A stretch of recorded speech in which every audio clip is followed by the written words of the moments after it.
saya Namo Buddhaya. Halo semuanya, apa kabar? Jumpa kembali bersama teacher Juwandi dalam Pendidikan Agama Buddha dan Budi Pekerti untuk kelas 9.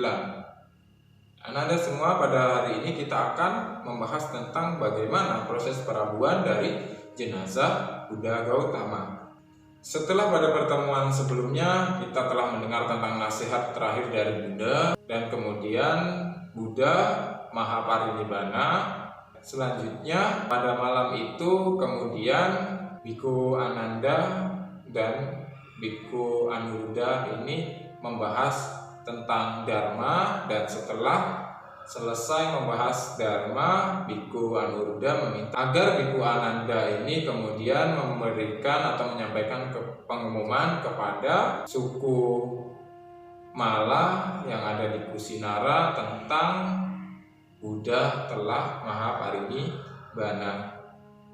Dan pada saat itu Bhikkhu Ananda juga meminta agar masyarakat atau para wisata ini dapat memperlakukan jenazah Buddha ini layaknya raja dunia dengan penghormatan yang baik terhadap jenazah Buddha. Mendengar pengumuman dan permintaan dari Bhikkhu Ananda, para masyarakat atau wisata di suku Mala di Kusinara ini sangat bersedih, dan juga kemudian akhirnya di dalam kesedihan itu para warga dari suku Mala di Kusinara ini akhirnya melakukan perjalanan ke Kusinara atau di hutan Sala, dan mereka kemudian mengumpulkan wewangian-wewangian bunga serta berbagai alat musik untuk dibawa ke hutan Sala di Kusinara, di mana di situ Buddha Mahaparinibbana. Nah, kemudian setelah sampainya di hutan Sala, para wisata atau masyarakat dari suku Mala ini mempersiapkan beberapa hal. Yang pertama, mereka membuat tandu dari kain untuk berkemah. Yang kedua, mereka melewati beberapa hari di tempat Buddha Mahaparinibbana ini dengan upacara penghormatan terhadap jenazah Buddha dengan memberikan nyanyian dan wewangian-wewangian serta taburan bunga. Nah, hal ini dilakukan dari hari pertama sampai hari yang ke-6. Kemudian di hari yang ke-7, para masyarakat ini kemudian berniat akan membawa jenazah Buddha ke arah selatan menuju ke luar kota. Jadi setelah itu kemudian mereka menghentikan penghormatan dengan taburan bunga dan nyanyian, dan ada 8 dari suku Mala ini yang kemudian mereka membersihkan badan atau mandi, dan kemudian mengganti pakaiannya, dan kemudian mereka berniat untuk mengangkat atau membawa jenazah Buddha ini menuju ke selatan keluar dari kota Kusinara. Pada saat 8 orang suku Mala yang terkemuka ini akan membawa jenazah dari Buddha, 8 orang suku Mala ini tidak sanggup untuk mengangkat jenazah Buddha. Nah, kemudian pada saat itu timbul 2 pertanyaan.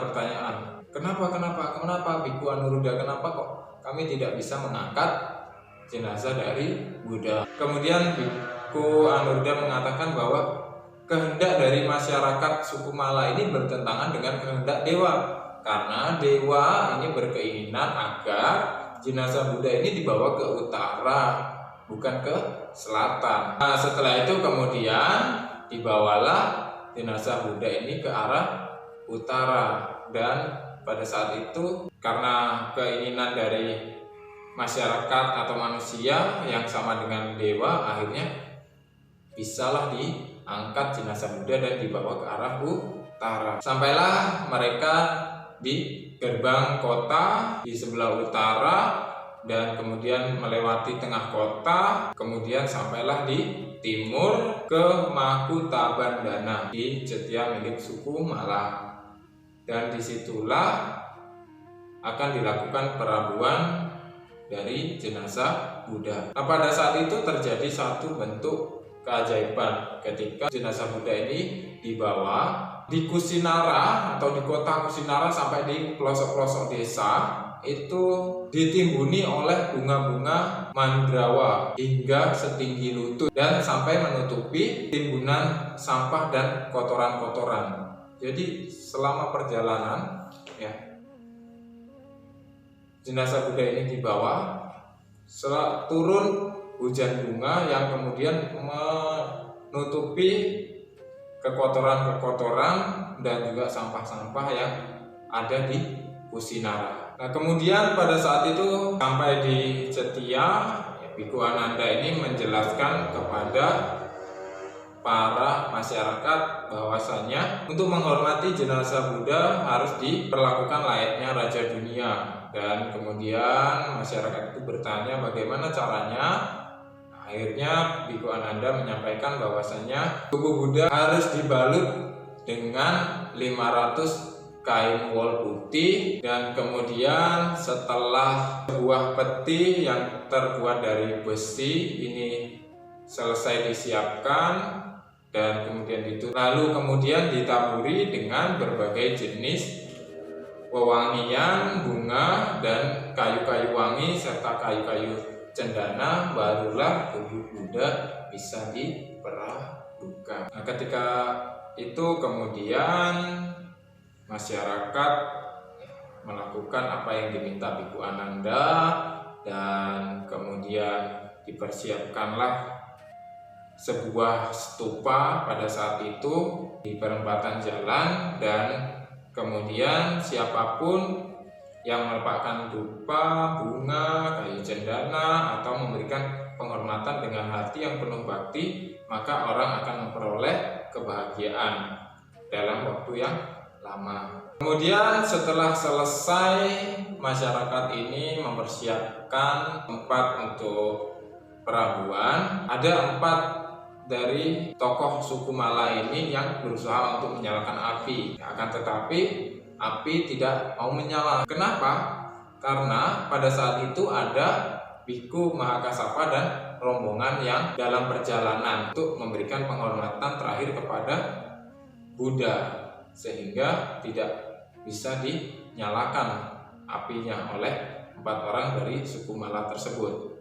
Setelah sampainya yang area Bhikkhu Kassapa atau Mahakassapa, kemudian beliau memberikan hormat, dan kemudian setelah itu Bhikkhu Mahakassapa ini melakukan pradaksina sebanyak 3 kali, dan setelah selesai di pradaksina yang ketiga, api keluar dengan sendirinya. Kemudian dari 500 lapisan balutan kain, ini ada 2 kain yang tidak terbakar, yaitu kain yang paling luar dan kain yang paling dalam. Dan di situ ada 498 kain yang terbakar. Dan setelah itu pada saat proses pemadaman, hujan turun dari langit untuk memadamkan api perabuan, dan pada saat itu pohon salah juga mengeluarkan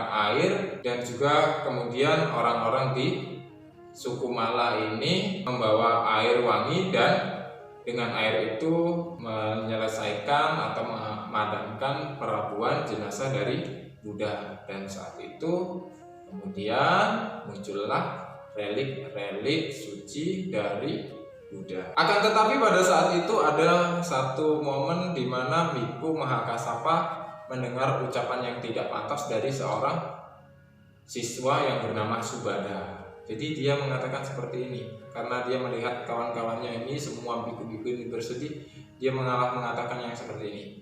Cukup kawan-kawan, janganlah bersedih, jangan meratap. Kita sekarang terbebas dari Sang Buddha. Kita telah dipersulit oleh kata-kata Sang Buddha. Ini boleh, ini tidak boleh. Kini kita bebas untuk berbuat apapun yang kita sukai. Jadi biku ini mengucapkan kata-kata yang tidak pantas, yang merasa bahwa dengan kepergian Buddha ini para biku atau dia itu akan menjadi bebas dengan melakukan apapun yang dia inginkan. Baiklah Anda semua, demikianlah materi yang Teacher sampaikan tentang perabuan jenazah Buddha, dan di pertemuan selanjutnya kita akan membahas tentang relik Buddha. Dan untuk itu Teacher juga berharap di pertemuan kali ini Anda semua membuat ringkasan dan kesimpulan dari materi yang telah Teacher sampaikan, dan Teacher akhiri dengan Sabisata Bhavantu Sukhitata, semoga semua makhluk hidup berbahagia. Sadu, sadu, sadu. Namo Sang Hyang Adi Budaya, Namo